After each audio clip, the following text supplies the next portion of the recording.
And now, broadcasting live from the restaurant at the end of the universe, this is the history of the Atlantic world.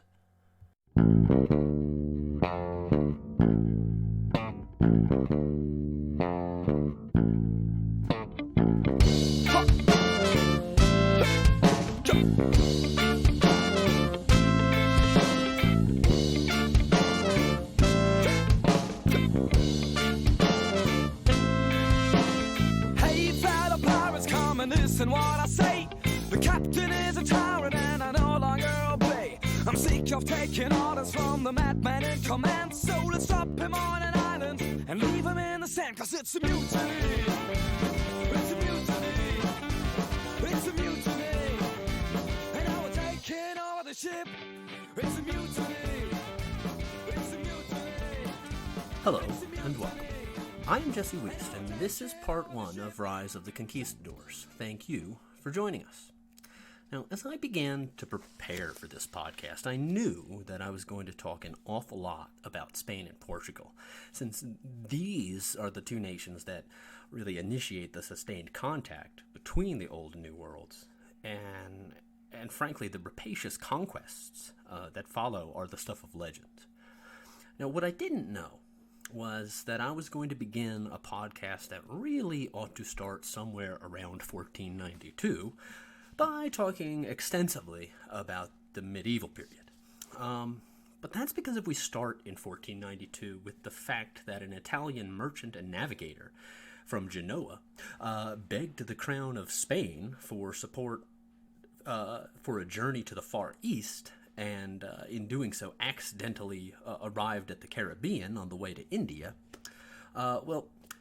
when that man, Christopher Columbus, wrote a letter back upon reaching the Caribbean to Ferdinand and Isabella, the monarchs of Spain, he stated in conclusion that on the island of Hispaniola, they, the Catholic monarchs that is, could obtain, quote, as many slaves as they choose to send for, all heathens, unquote. And I think that requires at least some manner of explanation. Now, so I started to research the subject, and the more I learned about the conquests of the people of the Iberian Peninsula, the more questions I had.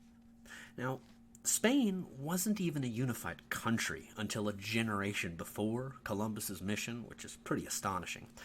Yet less than a century afterwards, the Spanish could boast of an empire upon which the sun never set. Centuries before the rival British could make some claims. In addition, Portugal, tiny in both size and population in comparison to the other kingdoms of Spain and let alone the rest of Europe and the Mediterranean. By the 16th century, the Portuguese Empire would stretch into Africa, India, and the New World.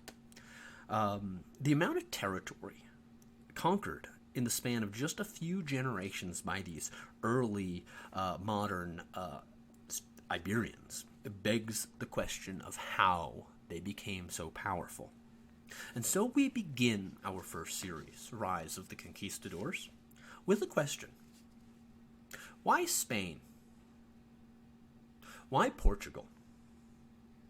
How was it that the descendants of the Visigoths had become such basically a bunch of barbarous world-conquering conquistadors with fancy ocean-going vessels? Now, and to answer the question of why Spain and Portugal, I found that I had to delve into territory that I'm not probably best suited at talking about, the medieval era. That's something I'm not an expert at. I'm a lot more knowledgeable about the early modern period, but for both myself and for you to better understand of the changes that take place between, basically between the lives that we're living now and the lives that people led 700 years ago around the world, basically, almost. We have to understand why Spain and Portugal came to be. And to do that, we have to go back to the 7th century. Now, at this time, a middle-aged businessman began acting in a most peculiar fashion. He basically stopped conducting his business and left the city in which he resided and started wandering around the countryside. He heard voices speaking to him and said he saw an angel in the sky, and later that angel visited him again in a dream and nearly suffocated him until the man repeated these words: "In the name of thy Lord who created man of a blood clot, and thy Lord is the most generous, who taught by the pen, taught man that he knew not." Now when that man awoke, he recalled it was as if those words were written on his heart. The city we are talking about is Mecca.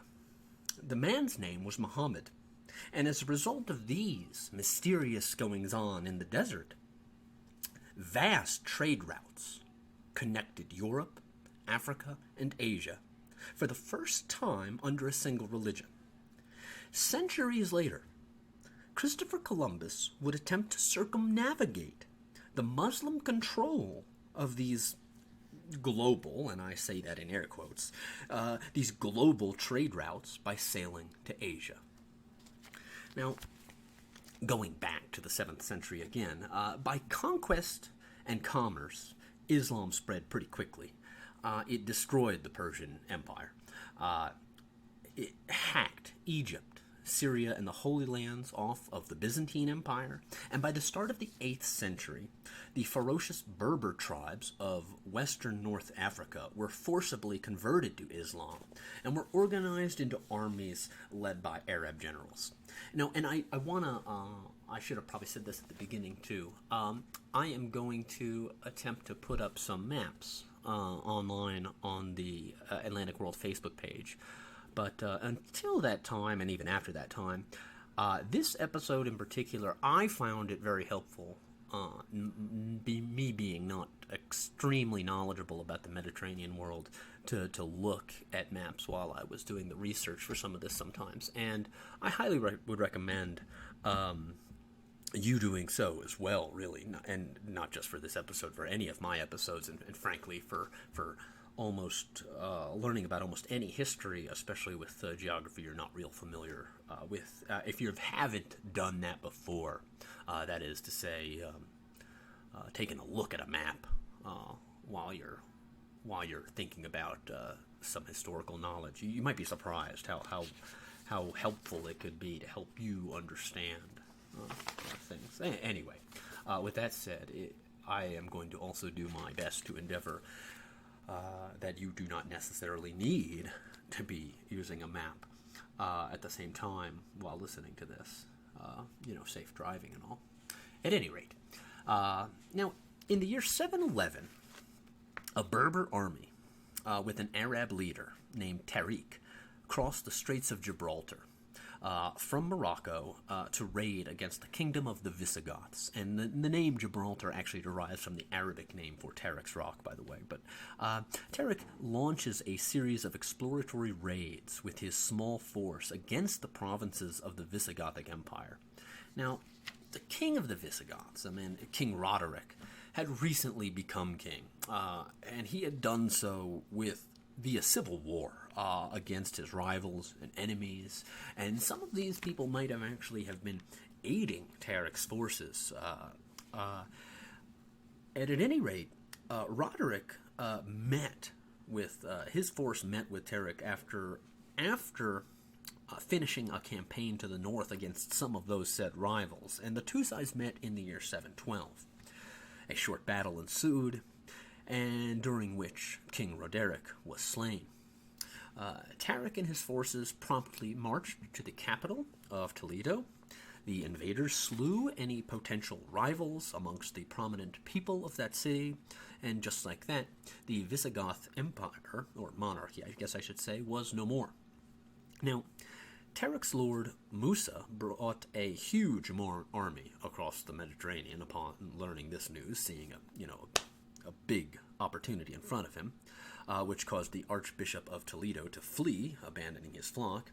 And when Musa, the Muslim king, withdrew, he took a huge host of captured Visigoth nobles with him to be ransomed, as well as huge quantities of bullion and jewelry. He left his son to govern the province and to engage in some mop-up duty, basically, with what remained of the Visigoth resistance. And according to sources writing in the year 754, the entire Iberian Peninsula fell under the rule of Islam by the year 720. Now, most of the settlers who came in afterwards, who followed in the wake of the conquest, were Berbers, and they called Moorish Spain Al-Andalus. Now, they would have just probably kept on rolling up Europe, to be perfectly honest. That is to say, Islam. But that doesn't happen. And what ends up happening, basically, is in the 1750s and 1760s, a guy by the name of, who will come to be known as Afonso I, defeats the Muslims, the Muslim army, in several encounters, creating the Principality of Asturias. This is in northern Spain. And afterwards, he begins raiding the valley south of him, the valley with the river Douro, which compelled many of the residents there to move northwards safety into his newly created Principality of Asturias, and also Galicia. Now, as a result, a buffer zone is created, basically, between the Christian north and Muslim Andalusia. Now, during this time, Andalusia basically experiences a process of Islamification. That is to say, most of Spain. Now, in the year 800, about 8% of the population of Andalusia was Muslim. And by 850, this figure has only risen to about 12.5%. But by 900, it had doubled to 25%, and by 950 it had doubled again to a full 50%. Half of the inhabitants of Andalusia were Muslim. Now, at the year 1000, this number is going to top off at about 75%. And just for reference, the Christians who live under Arabic rule are called Mozarabiques. Now, during this time, the Caliphate of Cordoba, which is the dynasty in charge of Andalusia, experiences a golden age during the 10th century.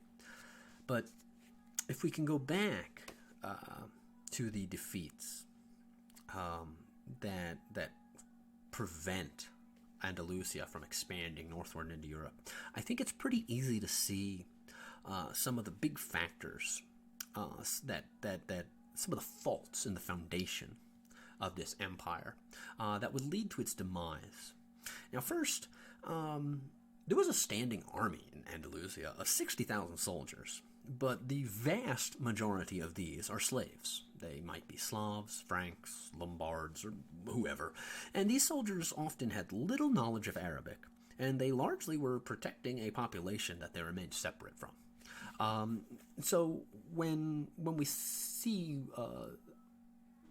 Asturias being created after the defeat of a Muslim army, we're talking about people who are fighting for their lives on one hand, and certainly for their homeland, and for, I guess, medieval conceptions of freedom, of which is to say that I don't think they would have conceived as freedom in the exact same way that we do today. But at any rate, more importantly, Al-Andalusia was also separate from the majority of the Arabic world. In the mid-8th century, the people in charge of the Arabic world, basically the Umayyads, the dynasty is replaced by another dynasty, the Abbasid dynasty. Now, we're not going to get too far into this, but there's one guy, a single survivor from the original previous dynasty, the Umayyads, the Umayyad prince Abd al-Ram. Now, he manages to escape the Middle East, and eventually he makes his way to Cordoba, and in 756, after a coup, establishes a dynasty there. And so, as a result of this, Andalusia is kind of on the outs with the Muslim Empire. And especially when the Abbasids move the capital to Baghdad and move the entire center of gravity of the Muslim world east from the Mediterranean to Persia. And this means that Andalusia exists apart from the greater Muslim world in some ways. And so we're not talking about some Christian knights in Asturias defeating a giant empire. We're talking about them defeating essentially a renegade kingdom. Now, one other thing that I think is hurting Andalusia, I could say, is that they are threatened continually, I should say, over and over, by new Shiite powers in the Maghreb, that is, across the Mediterranean. The first of these is the Fatimid dynasty, which founds a capital called Al-Mahdiya on the coastline of modern-day Tunisia.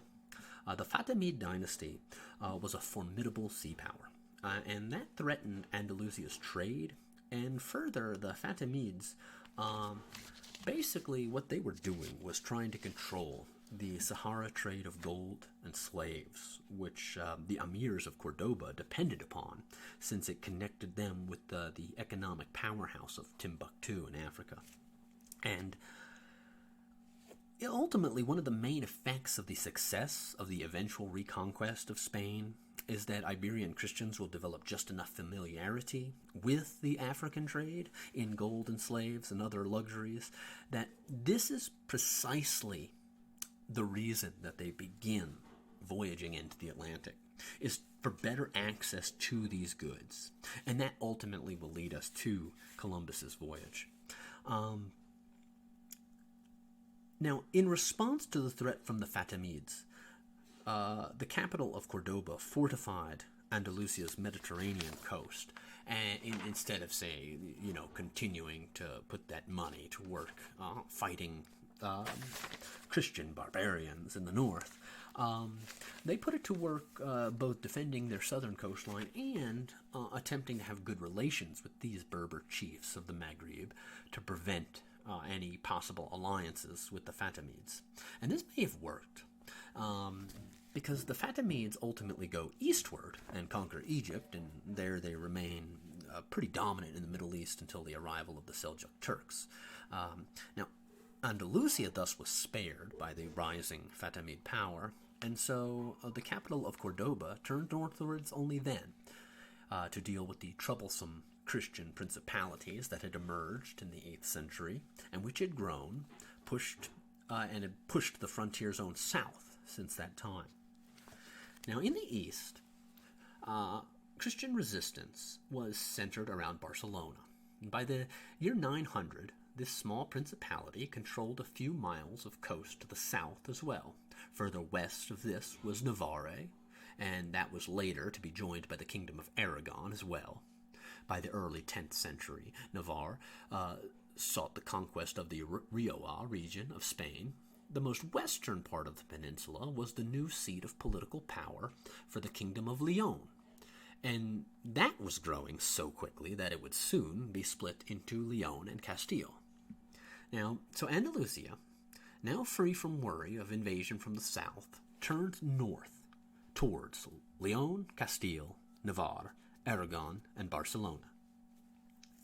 Now, the Andalusian Al-Razi provided a narrative when he participated in one of the campaigns against the Christians, and I'm going to read from that to give us an idea of the kind of conflict that is going on between these two societies.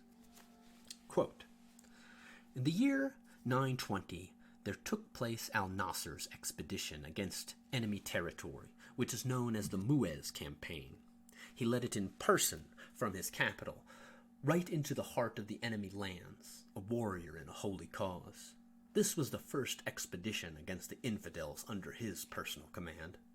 After lengthy appropriate preliminaries, the army set out on the 4th of June and made camp at Guadalajara on the 15th. On that day, Al-Nasser appointed Said ibn al-Mundir as governor of Guadalajara. From there, he penetrated deeply into enemy territory, laying it waste, destroying the fortresses of Osma and San Esteban, and many monasteries and churches. The barbarian rulers, Ordoño of Galicia, i.e. Leon, and Sancho of Pamplona, assisted by their infidel vassals and neighbors, came forth to do battle with the Muslim army. A violent conflict ensued between them, in which the Muslims, well led and strong in morale, routed the infidels. God turned the unity of those two barbarians into disunity, and their many into few. The defeat took place on the 25th of July. Those who survived fled for the castle of Muez, where they were besieged until nearly dead from thirst. The fortress was taken by assault 4 days later, and its inmates surrendered. The combatants amongst them were put to the sword in the presence of al-Nasir, more than 500 of their counts and knights. Al-Nasir returned by way of Alava, where he destroyed the town of Burgos and others nearby, and made his way back to Cordoba in triumph. The campaign had lasted 3 months." Unquote. Now, the warfare between these two sides was often brutal, and, as you might imagine, combat between men armed with swords and pikes and axes would be. And besides the absolute human carnage that can result from hand-to-hand combat in war, the dead actually might have had it easy, since if you were on the losing side, and you survived, you were probably going to be sold into slavery if you weren't wealthy enough to be ransomed off and I guess bought back by your people. Now, this is the era of the so-called Andalusian Golden Age, and it will have great consequences for Europe and for the rest of the world that will reverberate through history. And that's because the Andalusians speak Arabic, and that puts them on the western edge of an Islamic trade network that stretched southwards into Africa and eastwards all the way to China. The magnetic compass, paper, and gunpowder were introduced to Europe in this way. Andalusia profited greatly at this time. Further, Spain experienced a green revolution as Muslims brought complex forms of irrigation with them. A number of new crops were introduced to Europe through Spain as well, including rice, hard wheat, cotton, oranges, lemons, limes, bananas, pomegranates, watermelons, spinach, artichoke, and most importantly to the future, cane sugar. And we don't know the exact number, but perhaps as many as 6.5 million gold dinars were minted in Cordoba annually at times during the 10th century. The city had a population that may have been as high as 100,000 people, and through cross-cultural exchange, Europe also benefited, Christian Europe benefited greatly by this, sometimes aided by Jewish communities, which could function as a go-between in certain circumstances between Christians and Muslims, though not always, because while often what is occurring between the Christians north and between the Christian north and the Muslim south of Iberia can be explained as conflict between Christians and Muslims, it's really just part of the story, the conflict is. And often as these cultures conflicted, so too did they intermingle. Now, we're going to see this time and time again as we continue this. But for now, let's talk about one guy. His name was Rodrigo Diaz, and he's probably the perfect example of what I'm talking about here. His title, El Cid, is how he has become known to us through history, which is a derivation from the Arabic Al-Said, or Lord. Now, Diaz, who amongst the Spanish was renowned as Al Campeador, or the Outstanding Warrior, was a knight born in 1043 who served as a knight for the kingdoms of Leon and Castile in wars against the king's own brothers. And later, when one of these very brothers, Alfonso VI of Leon, just so you know, became the new king, he exiled Diaz in 1081. Now, Diaz afterwards, in exile, went on to fight for Zaragoza, for the Muslims, and defended that city successfully against attacks from both Christians and Muslims. El Cid, in fact, ended with quite the career. The last 5 of his years of his life, he was the Christian lord of the Muslim city of Valencia, which he ruled autonomously until his death in 1099. Now, Diaz is definitely a bit of an outlier, but he was hardly alone in his cross-cultural journey. And I'd like to take a moment here to make a broader point, because what we are going to be doing here is telling a story. And while I'm always going to attempt to make things as complicated as possible, the act of transforming history into a narrative will streamline things. And that means things will occasionally be getting left out, which hopefully means we'll be able to go back to them at some point.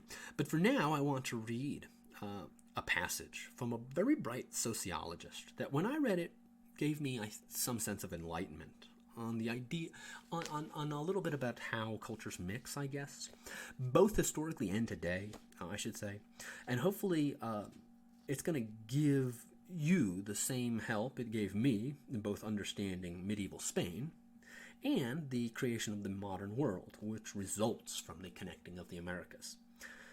Now, with that said, I should say that I knew almost nothing about, so this is, I think, the first sociology book that I'd ever opened up, or book written by a sociologist, and so I was pretty unfamiliar with that whole perspective, so this might be old news to you, and if that's the case, then I apologize. But at any rate, the book is entitled Europe and the People Without History. The author's name is Eric Wolf, and the quote, "On one level, it has become commonplace to say that we all inhabit one world. There are ecological connections. New York suffers from the Hong Kong flu. The grapevines of Europe are destroyed by American plant lice. There are demographic connections. Jamaicans migrate to London. Chinese migrate to Singapore. There are economic connections. A shutdown of oil wells on the Persian Gulf halts generating plants in Ohio. A balance of payments unfavorable to the United States drains American dollars into bank accounts in Frankfurt or Yokohama. Italians produce Fiat automobiles in the Soviet Union. Japanese build a hydroelectric system in Ceylon. There are political connections. Wars begun in Europe unleash reverberations around the world. American troops intervene on the rim of Asia. Finns guard the border between Egypt and Israel. This holds true not only of the present, but also of the past. Diseases from Eurasia devastated the native population of America and Oceania. Syphilis moved from the New World to the Old. Europeans in their plants and animals invaded the Americas. American potatoes, maize, manioc spread throughout the New World. Chinese and Indian indentured laborers were shipped to Southeast Asia and the West Indies. Portugal created a Portuguese settlement in Macau off the coast of China. Dutch men, using labor obtained in Bengal, constructed Batavia. Irish children were sold into servitude in the West Indies. Fugitive African slaves found sanctuary in the hills of Suriname. Europe learned to copy Indian textiles and Chinese porcelain, to drink Native American chocolate, to smoke Native American tobacco, and to use Arabic numerals." Unquote. Now, the point that Wolf is making here, and I guess I am trying to make through him, I should say, is that connections between people are everywhere, binding everyone and everything together in more complex ways than history or, frankly, any other humanity or social science can fully showcase. And anyway, I just want to throw that idea out there. So I just want that to be rattling around in the back of your head, and also in mine, I think, as well, as we continue this journey. Now, focusing back in, if we can, though, on medieval Spain, things were not going very well for the Christian principalities, generally speaking, during the 10th century. And especially after the successful crusader King Ramiro of Leon died in 950, his rivals for succession fought, called in favors and allies from other principalities, and as a result, diplomats from Andalusia were able to exploit this situation. Leonese rulers essentially became tributaries of Andalusia. And things were even worse during the tail end of the 10th century, when the vizier, known to Europeans as Almanzar, took power. During his reign, from 981 to 1002, he undertook no fewer than 57 victorious campaigns against the Christian north. Most spectacularly, in 997, his armies reached all the way to Santiago de Compostola in the far northwest of the peninsula. And boy, let me just say, on an aside, if you are having fun listening to me massacre Spanish and Arabic, wait till next episode when we get to add French and Italian to this. At any rate, now, back to Almanzar, whose armies have, in 997, sacked the Santiago de Compostola, and they take the church bells back with them as trophies to Cordoba, and there they would remain for the next 200 years. Now, obviously, Andalusia benefited from the loot obtained by raiding the north, but ransoming captives could be extremely profitable as well. And the extended, centuries-long conflict between Muslims and Christians in this period gave both more and more familiarity with the institution of chattel slavery, which is to say a slave who is also a piece of sellable property. Now, despite these successes, the leadership of Cordoba could only take things so far, though, in their war against the Christian infidels of the north. They could never allow their generals on the frontier to amass too much power, lest they risk rebellion. And I think it's important to understand that at this point in time, the Muslim Empire, or I guess, I shouldn't probably call it a single empire, but the Muslim culture of the medieval period really sort of is, in a lot of ways, an inheritor of the Romans. And what they're scared of, if they let someone like Almanzar get too much power up the north, is him making like Julius Caesar, essentially, and coming right back. These people have the ancient Roman and the Greek texts, and they are, they're using that to help them have a more, shall we say, sophisticated understanding of politics. Now, at any rate, since the leadership of Cordoba could only take things so far, and this left Andalusia in a bit of a crisis in the early 11th century. See, Almanzar had been a powerful figure, and he had basically led for 3 decades, but he wasn't the caliph.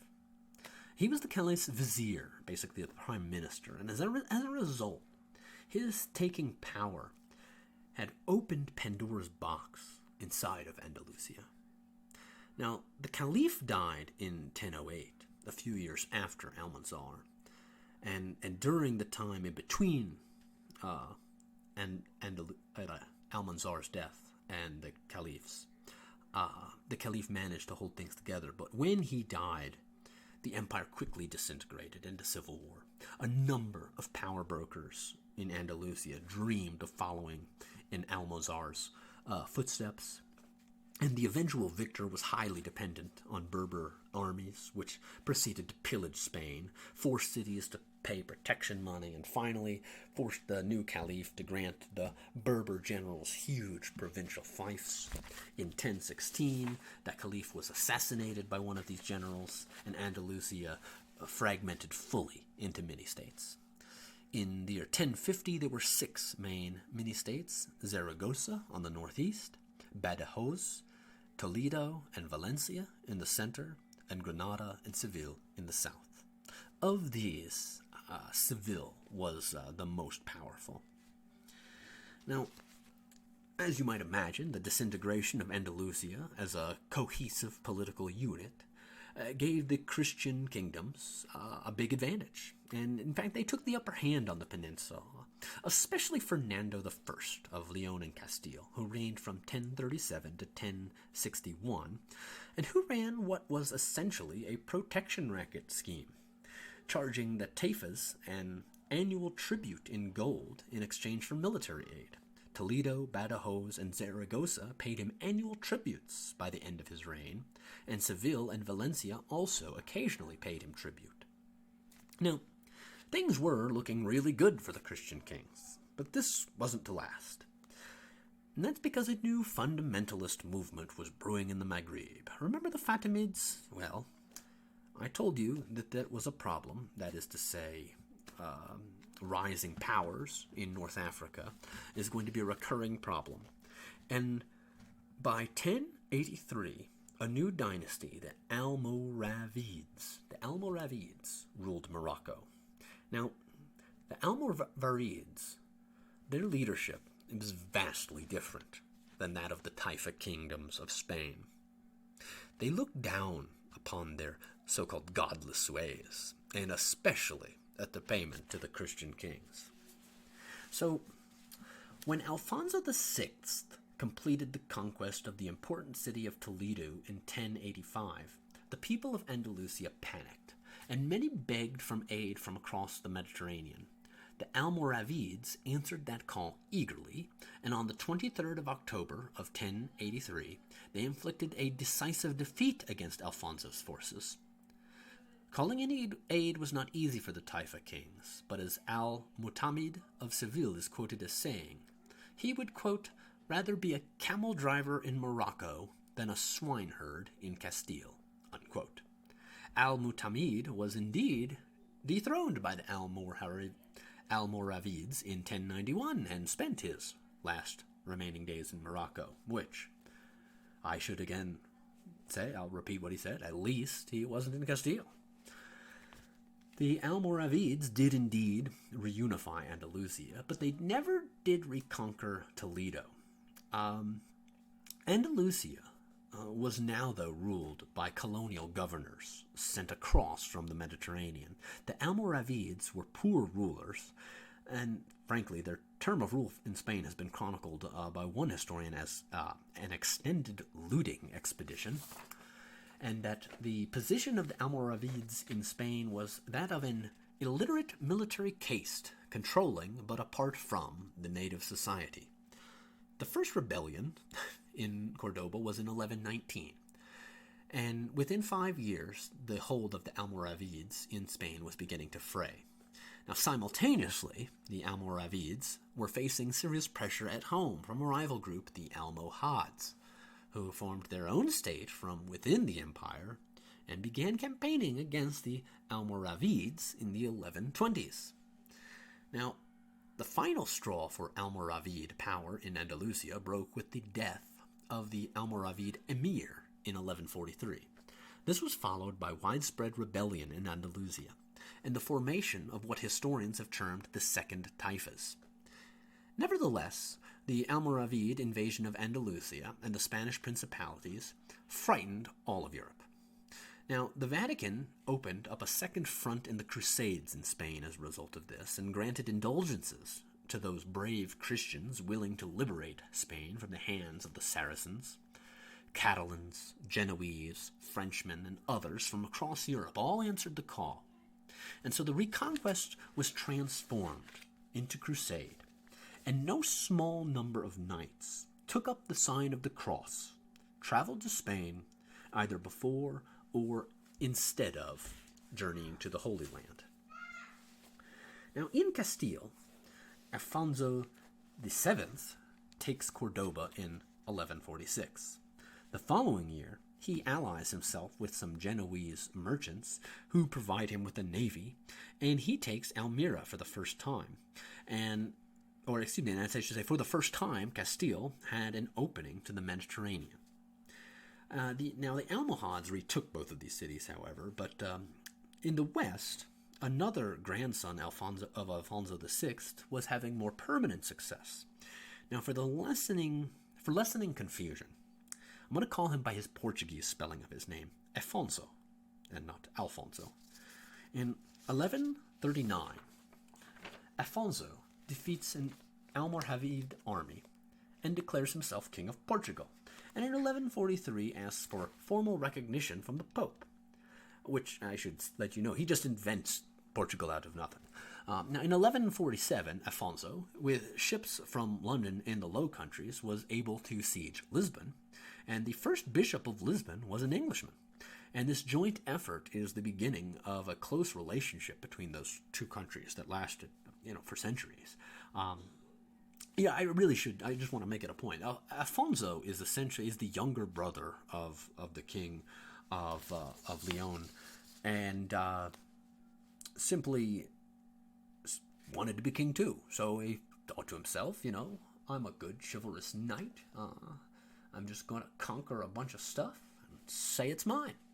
And that's what he did. Now, with all that said, the Almohads, that is, the people who are replacing the the Almoravids are replaced by the Almoravids, and they advance into Andalusia. And that advance does not reach its apex until the last quarter of the 12th century. They took Granada in 1154, Almira in 1157, and launched a full-scale invasion of the peninsula in 1160. In 1191, they took Alcer del Sol, which guarded the southern approaches to Lisbon, and in 1195 defeated the armies of Alfonso VIII of Castile at Alarcos, and in 1197 even besieged Madrid briefly. In 1203, they took the Balearic Islands. Now, these conquests in Spain were coincided with Saladin's armies over Christians in the Holy Lands in the Eastern Mediterranean, and I know this is a huge simplification of everything, but we basically, what had happened was a full century of crusading in the Middle East had come to nothing, and all the blood and treasure there was wasted. The Christian states in Iberia were quarreling with each other, and it wasn't until 1212 that Alfonso VIII was able to mount a counter-offensive against the Almohads, in large part by organizing a Hispanic coalition to fight under him. The following battle would thus be massive. The Battle of Las Navas was fought on the 16th of July of 1212, just south of Despeñaperros, Despeñaros Pass, on the way south from Madrid to Cordoba. The Christians won this battle, and the Almohad leader fled. Alfonso captured his standard, that Almohad standard, and had delivered a devastating blow to Almohad military power. Alfonso wrote a letter about his success, which detailed the size of the defeated army. Quote, "When our army rested after the battle for 2 days in the enemy camp, for all the fires which were needed to cook food and make bread and other things, no other wood was needed except that of the enemy arrows and spears that were lying about, and even then we burnt scarcely half of them." Now, Almohad power began to fully collapse in response to this loss, especially as yet another tribe left the desert and went north, warring with the Almoravids for control of North Africa. In the meantime, King Sancho II of Portugal took this opportunity to reconquer the Alcer del Sol before his ascension to the throne in 1217. And by the end of his reign in 1248, he had conquered the rest of Portugal, which basically since then has retained the same basic dimensions to this day. And he did so largely with the aid of foreign crusaders. Numerous knights made pit stops in Portugal, conquering a castle or two, and then hopping back aboard a ship on their way to the Holy Land. And in this way, the Portuguese crown under King Sancho II increased the land of the realm by 70%. Now, James I of Aragon, meanwhile, spent the first decade of his rule in civil war, before he eventually restored order, in part by acquiescing to the desires of the nobility and commercial interests, and by, in doing so, sent out a great fleet which set sail for Majorca in 1229. Majorca is an island in the Mediterranean. And near it, Minorca, which in 1231 submitted to Aragonese lordship and paying tribute for nominal independence. And these two island conquests are the first baby steps of a combined Aragonese-Genoese overseas empire. That is to say, Genoan merchants owned the navy, which was used that brought the Aragonese to the Majorca and Minorca. And we're going to start talking about that in more detail a little bit shortly. But for now, let's turn our attention back to the mainland, because in the 1230s, King James that is, advanced down the Mediterranean coastline. By 1236, he was laying siege to Valencia, and, greatly aided by local Muslim elites who feared losing power, allied themselves with the Spaniards. The city surrendered, and the royal standard of Aragon was raised 2 years later. James wrote that after this, quote, "When I saw my standard upon the tower, I dismounted, turned myself towards the east, and wept with my eyes, kissing the ground for the great mercy that had been done to me." Unquote. He continued enlarging his empire, and by his death in 1276 he had doubled the size of Aragon. In fact, his conquests were significant enough that he complained near the end of his reign that he needed 100,000 settlers for his lands, but had only attracted thus far 40,000. Now, in Castile, under the reign of Fernando III, expansion, if you can believe it or not, was happening even more rapidly. Castile and Leon were united in 1230, just after the last independent king of Leon conquered large ports of Extremadura. And in 1236, Fernando conquered Cordoba with help by way of Muslim disunity, which was racking Andalusia. When Ferdinand III captured Cordoba, he held the city by allying with the Muslim ruler of the nearby city of Jaén, who greatly aided the Castilians' ability to hold on to the city. 10 years later, he laid siege to Seville. 2 years later, and 2 years after the beginning of the siege, I should say, he finally succeeded in starving the people of Seville into submission. That left basically Granada as the last Muslim kingdom in Spain. Now, Ferdinand III certainly would have conquered Granada too, and in fact he dreamed of extending his empire into Africa, but he died before he could try that. And with that, around the same time, there was a cooling of Spanish Christians' crusading zeal. Also contributed heavily to the peace with Granada. And that Granada survived until 1492 was due in part as a result to the leadership of Granada continuing to pay tribute to Spanish kings, as well as the Christian preoccupations elsewhere. In fact, Portugal and Castile warred often during this period. France and England are engulfed in the 100 Years' War during this time. And the Spanish were in fact, having trouble enough just peopling their new possessions, which they had already reconquered. Fernando complained in 1255 that the population of Seville was shrinking. The kings of Hispania were forced to issue royal charters called repartimientos, which subdivided new cities and lands into plots for the nobles, knights, soldiers, and sailors, various religious orders, the Pope, and royal lands. All these conquests were getting subdivided into lands for all of these people. Now, in the end, Castile provided about 40% of the new settlers, But what really propelled the reconquest forward was that of the settlers, that is, the people who were going into the newly reconquered Muslim lands, these Christians, 30% of these were what the historian Fernandez Armesto, has called a footloose manpower, because they moved from frontier zone to frontier zone, without which there could have been no Spanish Empire in the Old World or New, says Fernandez Armesto. Now, Spanish kings also imported large communities of Jewish immigrants into parts of conquered Andalusia, promising these communities privileges in exchange for moving. Seville, for example, does not seem to have had much Jewish presence before the conquest, whereas afterwards it contained the second largest Jewish community in all of Spain. This greatly helped to explain the repopulation of Andalusia, but in later generations would make these Jews extremely unpopular by their fellow subjects. And here, let me go on to say that a big let me go on to say that there's one other important group of immigrants introduced to Seville, and the most important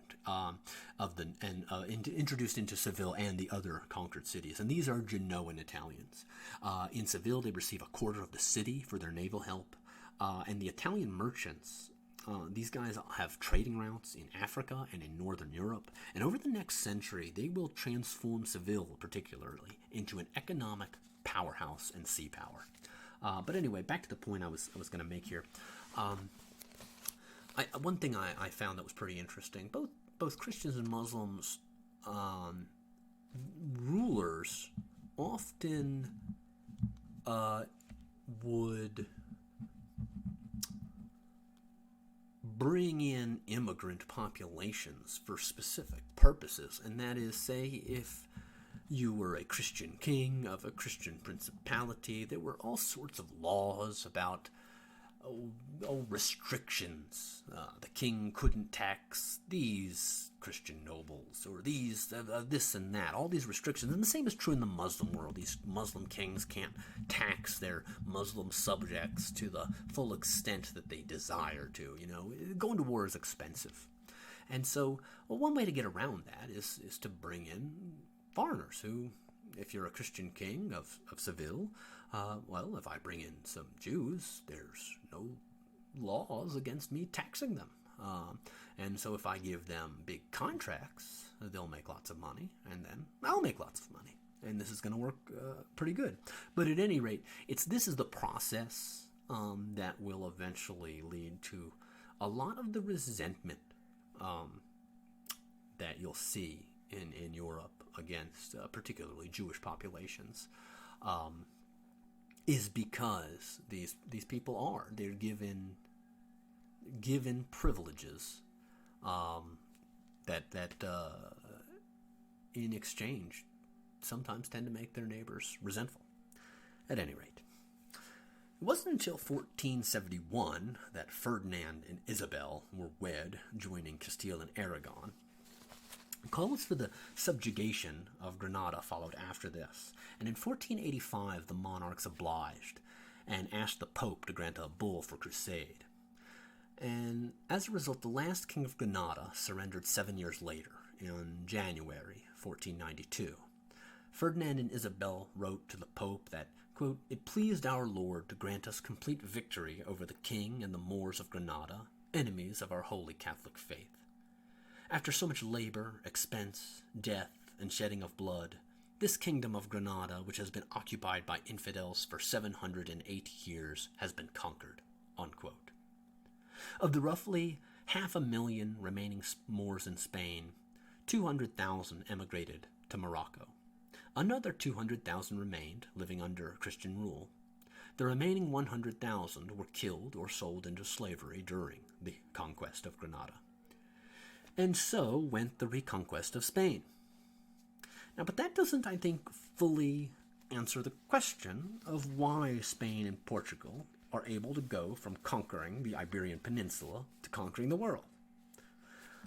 While we have learned so far where Spain and Portugal came from and how the 15th century, I guess, the character of these Iberian knights had become so warlike in some ways. I think it goes to, when the Muslims and Christians at war with each other, intermittent war with each other for so long, it's like the old saying, steel sharpens steel.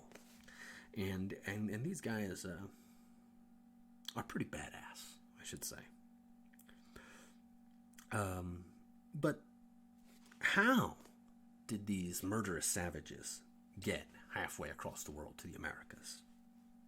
And to examine this, we have to take a closer look at how Iberians began to export their crusade against Islam into the Mediterranean. And so let's go back to the Conquest of Majorca, which was made possible because James made considerable concessions of land to those who were willing to join the undertaking.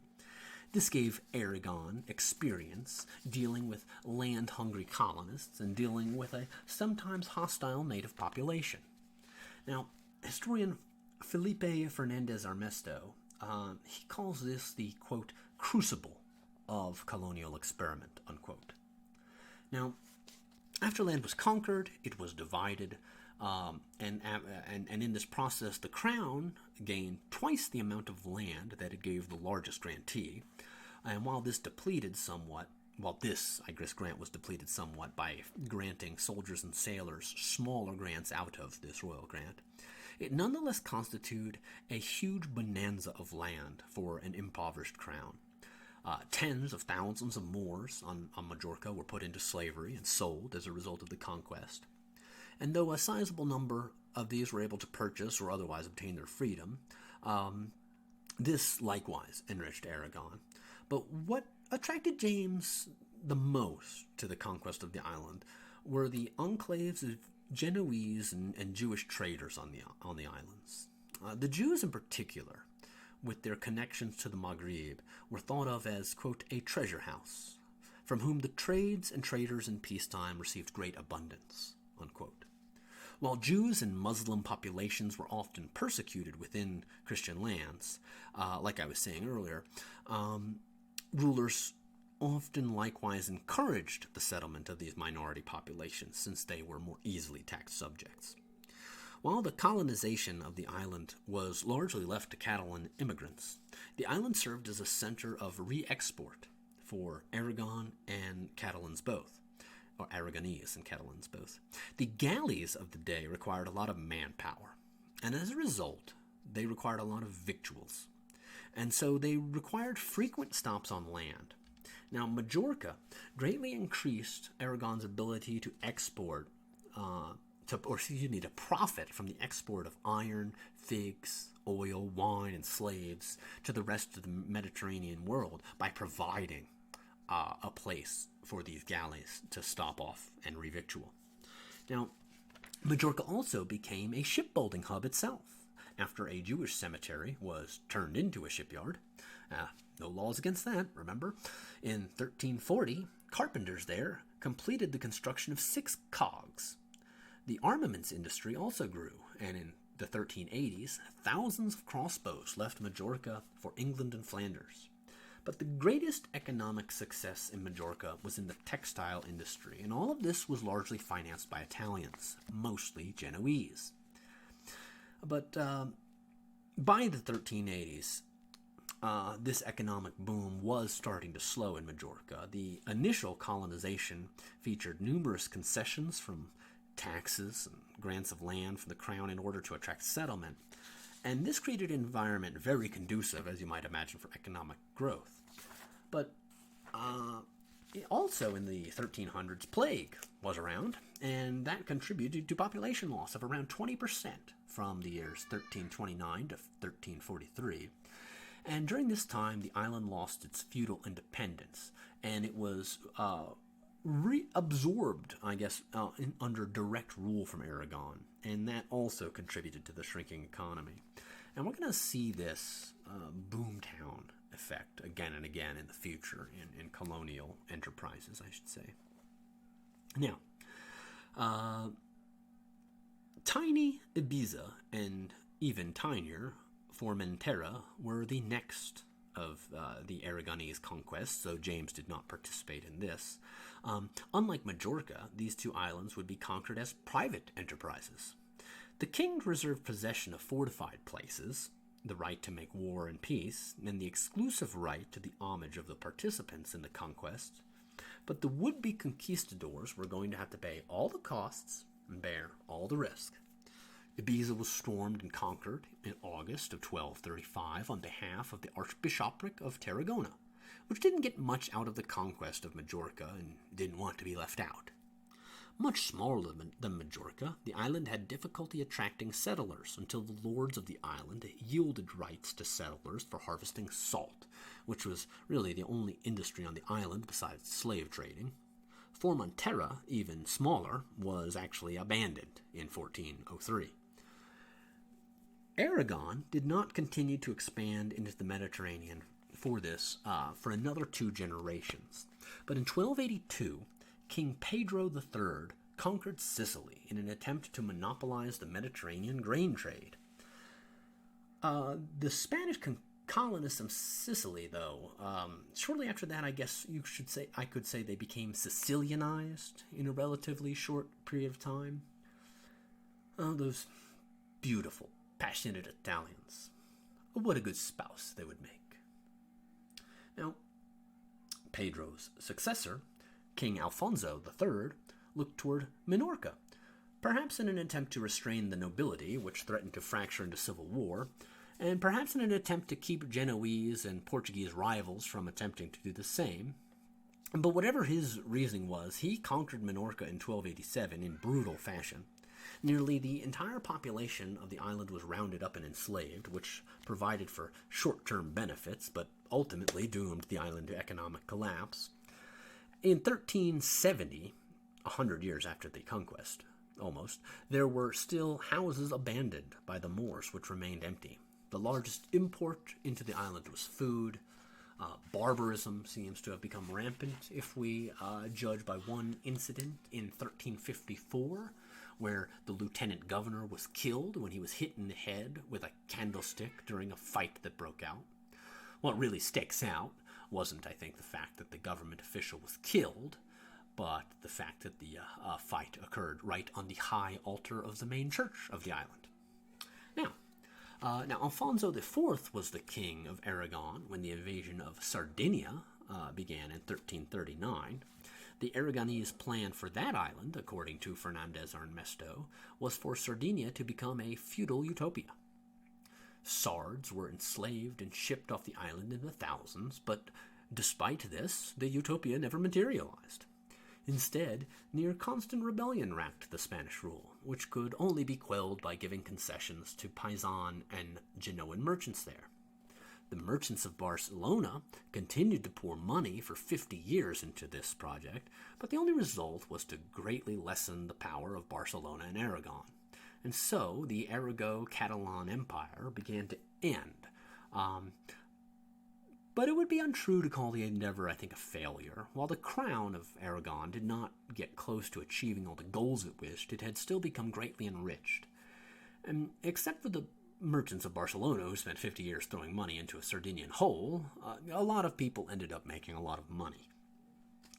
Now, Castile was enlarged enough that in effect it was able to profit from connecting to the Mediterranean world.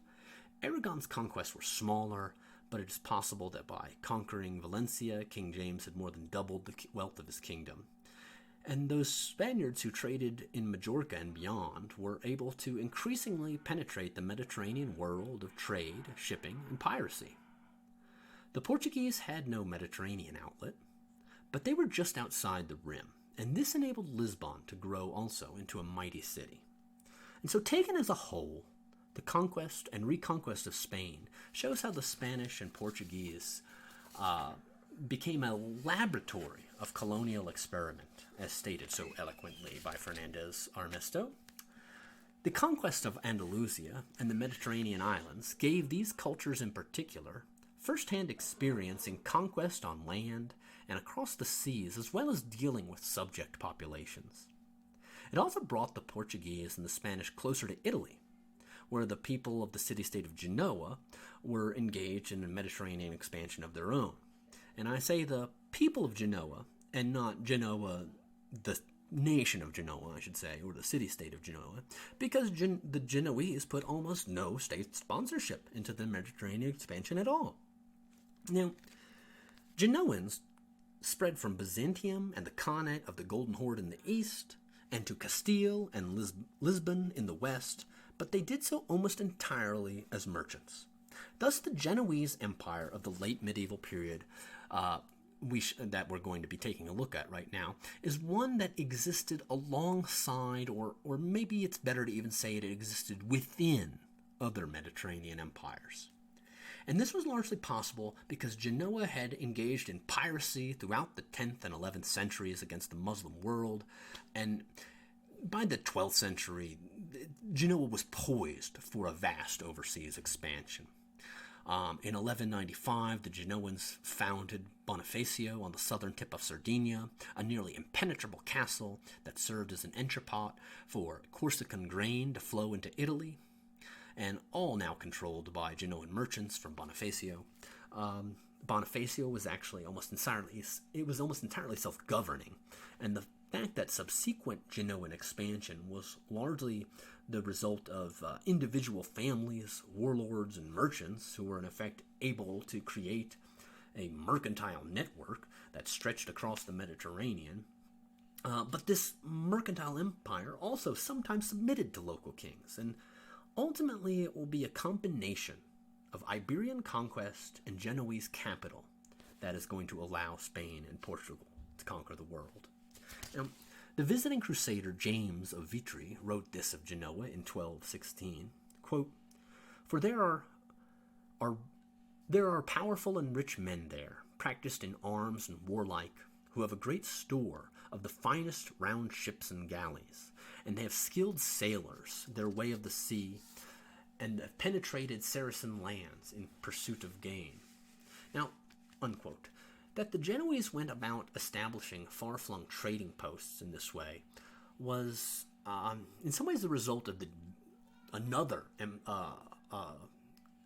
Italian empire's collapse, that of the Venetians in 1261. As a result of this, Genoan merchants founded Pera near Constantinople, and then Kaffa and Chios at the Black Sea. And the process by which they did so was that these Genoan merchants basically formed local power by making themselves economically indispensable, and then, after doing so, obtaining concessions from the local rulers. This is exactly what happened in Kaffa in the early 14th century, when Genoan merchants angered the Khanate, and Mongol forces attacked the city in 1308. Afterwards, the Genoese simply abandoned it, and in their absence, the Khanate began to appreciate the Genoans more, and so they were allowed to return. And as a result, a reward for their patience in dealing with the Mongols, were allowed to spread to other Black Sea ports. The Byzantines dealt similarly with Pera, and by the mid-14th century, it seems they abandoned finally attempting to control the city and allowed it to operate as a free Genoese territory. And so the Genoese Empire operated similarly to that of Jewish merchants. For while no central authority was directing the Genoans to expand this way or that way, they did have a sense of mutual national solidarity that seemed to bind the Genoese world together. Whenever a new colony was founded, invariably the new colony would begin to take the shape of Genoa itself. Street names, building styles, and most importantly, Genoan law was imported with these merchants. And this is the stuff that poets would write about, such as this anonymously written bit. "So many are the Genoese, and so sure-footed everywhere, they go to any place they please, and place their city there." This allowed Genoans to travel from place to place in relative safety, such as when Columbus was shipwrecked in 1471 and was rescued by the Genoans of Lisbon, and then was greatly helped by the Genoans of Seville, who would raise money for his expeditions, as well as use their influence in court to enable him to meet Ferdinand and Isabel. By that time, that is to say the 1470s, no fewer than 300 Genoese trading houses had offices in Castile. Columbus, for his part, never forgot his heritage, and in his will bade his descendants to forever maintain a residence in Genoa. Many of the same Genoan families who were involved in the expansion of the Black Sea were still involved in the early Caribbean expansion. So, in addition to this, Genoan families were also infiltrating the African side of the Mediterranean at Tunis and Malaga. Malaga served as an opportunity for Genoan merchants to get their hands on spices and other exotic goods without having to deal with the Venetians in the 13th century. And in the 13th century, people commented on the new round ships that was mentioned by, I think, by J. James of Vitry in his quote of the Genoese merchants. Now, these round ships are sailing ships, these early sailing ships, which required far fewer crew and thus far fewer victuals or supplies. And in the late 14th century, the Genoese merchants of the Mediterranean began switching to more local bulk products such as alum, mastic, grain, timber, and slaves. And as a result, the Genoese galleys began going out of commission and had completely disappeared from Genoese commerce within a century, replaced by the new round sailing ships, capable of carrying much heavier loads. And this enabled Genoese merchants to travel farther than they otherwise would be able to with their cheaper bulk products. Now, galleys could make their way for trade in the North Atlantic, and were in use even at the time of the Spanish Armada. But the Genoese were able to sail to England without stopping in Portugal or France. And this greatly increased their ability to profit off bulk goods like wool and timber, which they brought back from England, since a sailing vessel required a much smaller crew and far fewer victuals than the heavily manned galleys of the day.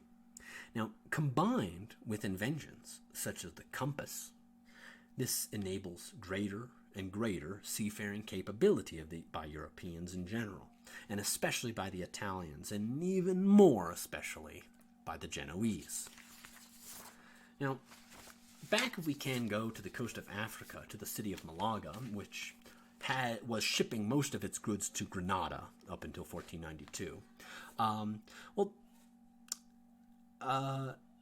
The Genoese, who were also there, started setting up shop, and they become familiar with the production of a couple more products. One is silk, produced in Granada, and after the disruption of the silk trade routes by the Mongols had become much more valuable.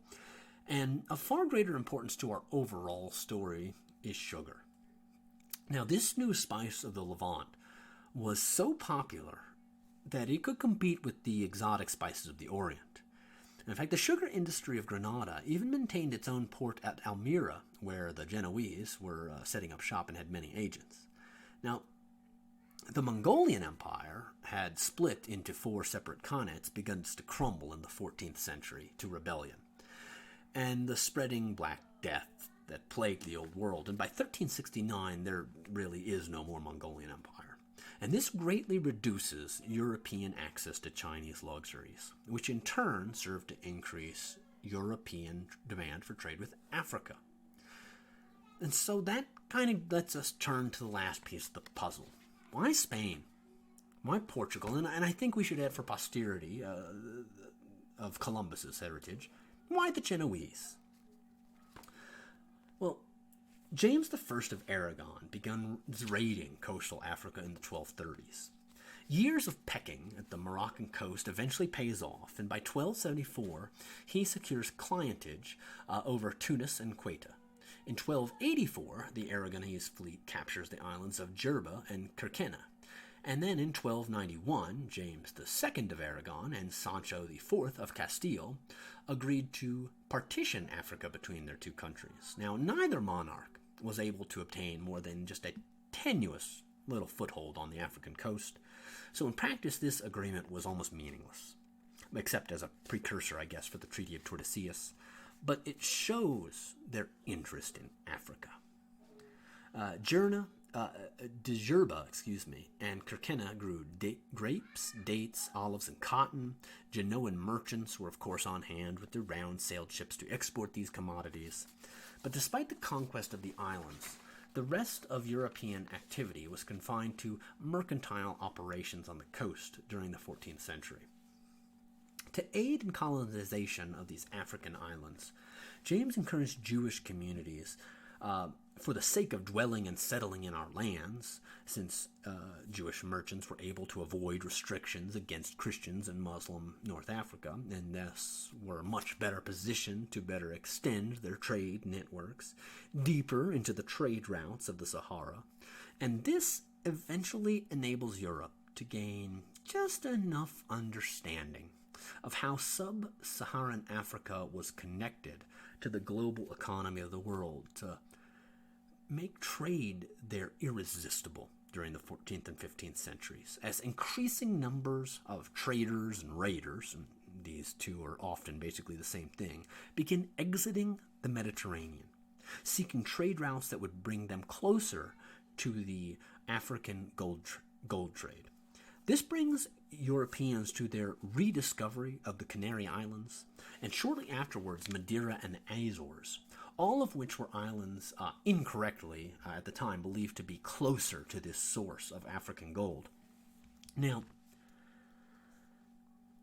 Spain and Portugal by the mid-15th century, if we can kind of broaden out a little bit our view at the past, from what's going on specifically with the conquests of the various Spanish kingdoms. If we can broaden out and just look at what's happening. By the mid-15th century, Spain and Portugal had been engaged in basically near continuous warfare for hundreds of years.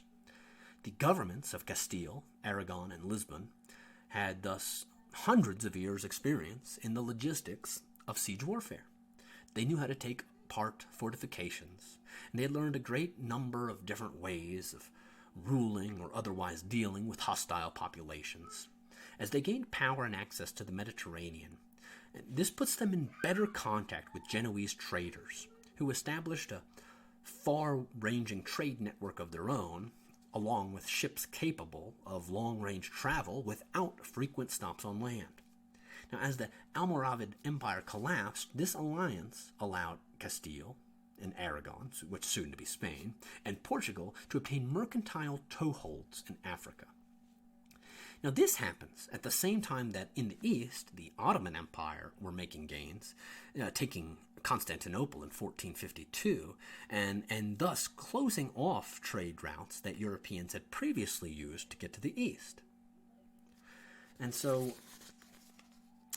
that's what's going on in the 1400s. But before we end this episode, I want to turn back specifically to sugar. Because after the rise of Islam brought Mediterranean and the Mediterranean and Indian Ocean worlds closer together, Europe began to become familiar with a range of tropical crops, including rice, taro, coconuts, bananas, plantains, lemons and limes, and fatefully sugarcane. Now, during the Crusades, when Europeans controlled much of the Levant during the 11th and 12th centuries, they first obtained control of sugar plantations, which previously they had only been able to purchase sugar from.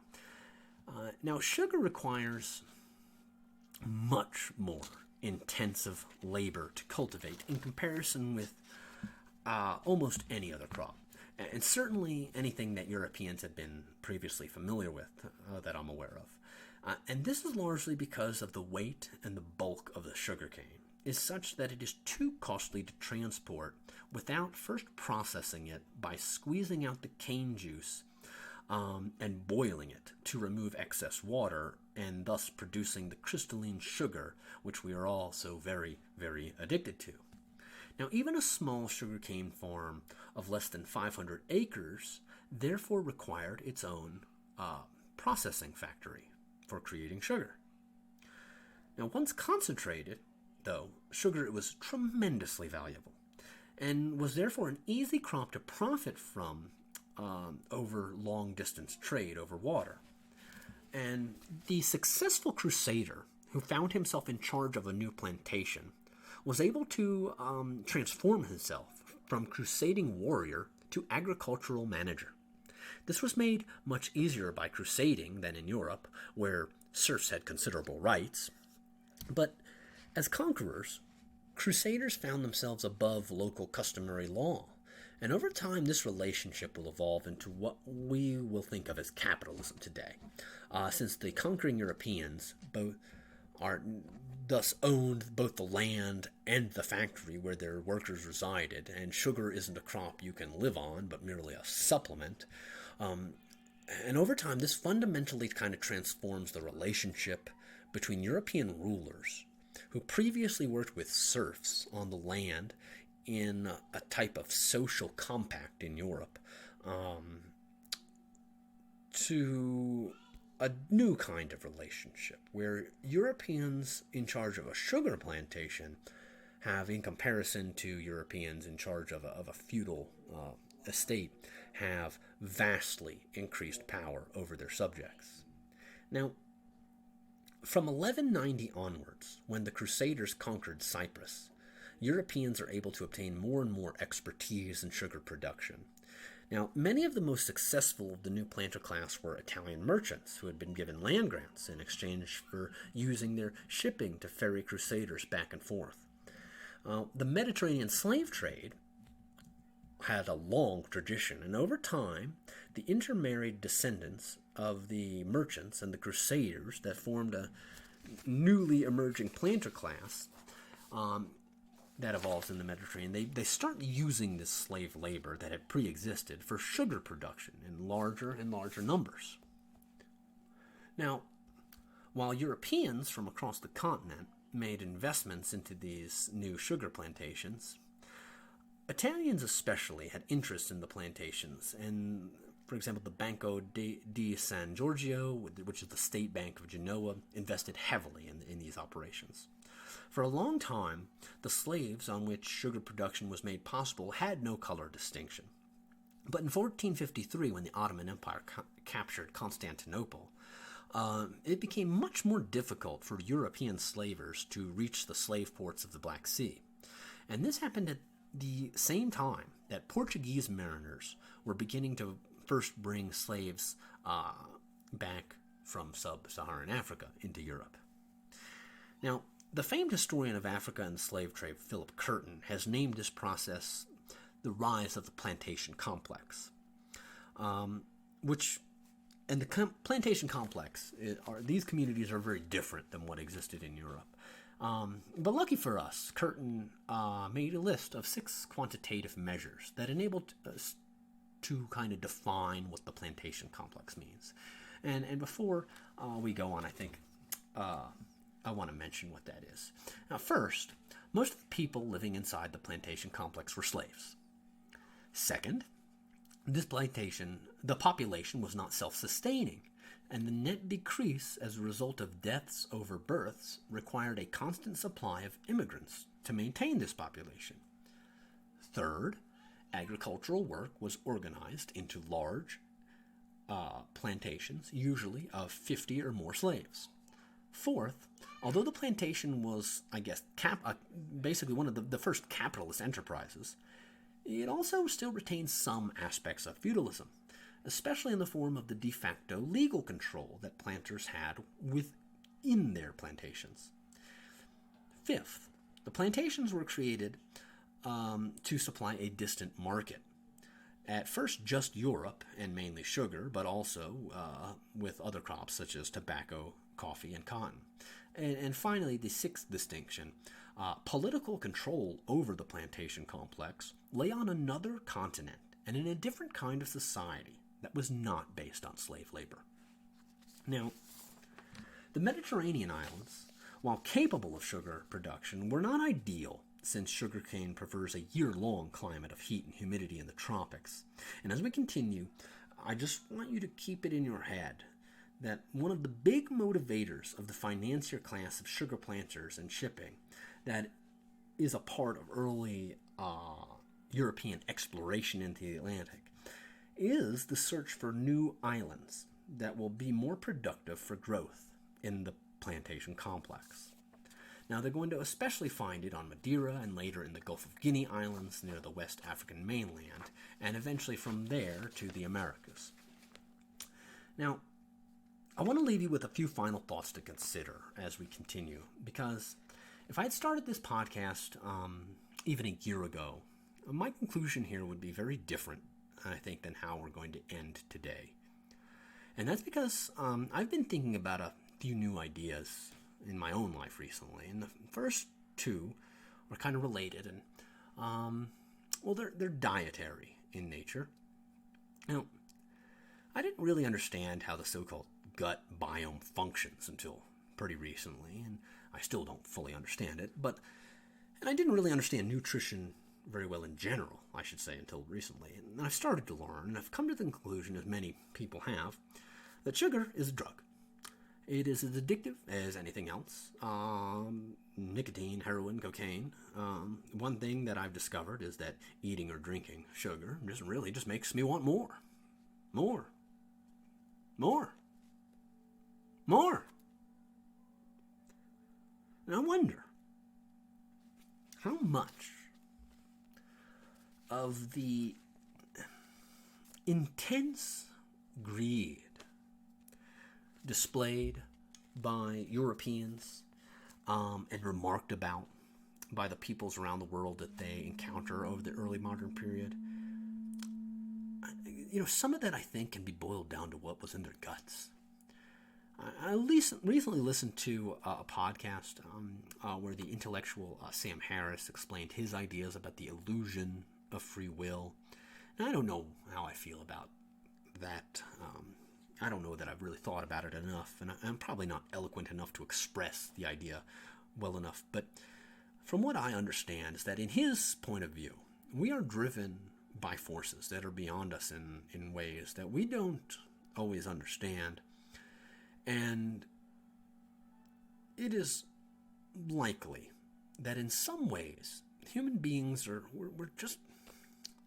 vectors for biological processes that help guide our actions. I want to leave you with this because much of what follows in our upcoming episodes will probably be shocking to you. And if you stick around and keep listening, I just want you to consider this question. From whence cometh such evil? Now, so far, we've covered a lot of ground in Spain and the Mediterranean. Now, our next stop will be the Canary Islands. And what we'll see there in that part of the world, unfortunately, presages what will happen in the Caribbean, just as what happened in the Caribbean had antecedents in the medieval Mediterranean as well. So next episode, we're going to meet the Guanches, the indigenous people of the Canary Islands. And after that, we'll begin to chronicle the early Spanish and Portuguese conquistadors seeking access to the sources of gold and slaves in Africa, and that will eventually unlock the secret of how to navigate the Atlantic currents, and from there accidentally discover an entirely new world that lay opposite the world they knew. Now, I think we'll leave it with that today. I guess the one thing I really haven't talked about is explaining why I called this episode Chivalry.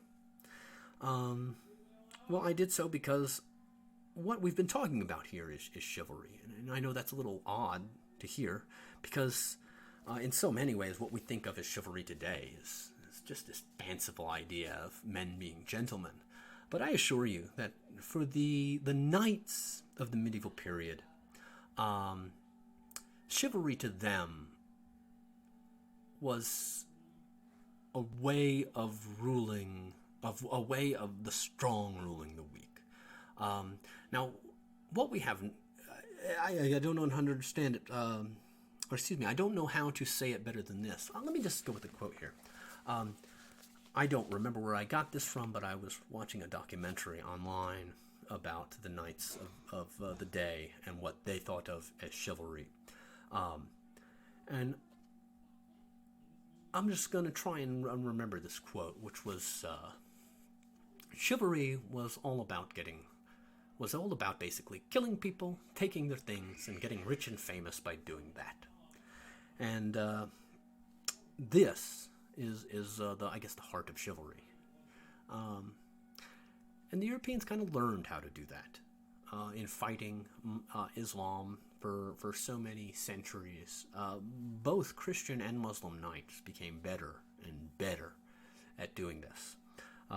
At any rate, what happens when these Christian knights take this culture of chivalry, this culture of conquest with them outside of a conflict between Christians and Muslims will be terrifying.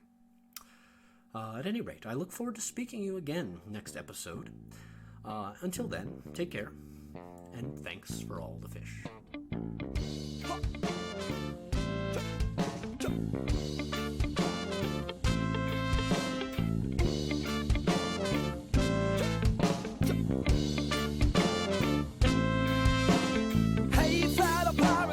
Listen what I say.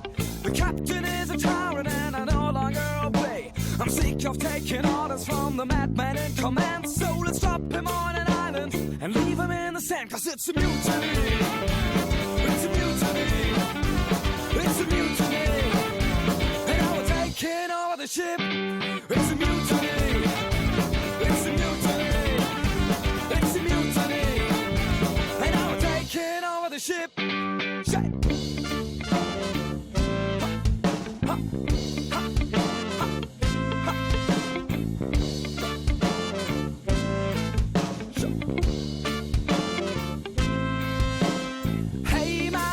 Haven't you heard what's happening here? You're no longer in control and we're drinking up your beer. This is now a democratic, egalitarian pirate ship. So enjoy your trip, cause it's a mutiny.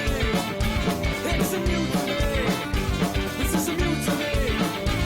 And now we're taking over the ship. It's a mutiny. It's a mutiny. It's a mutiny. And now we're taking over the ship.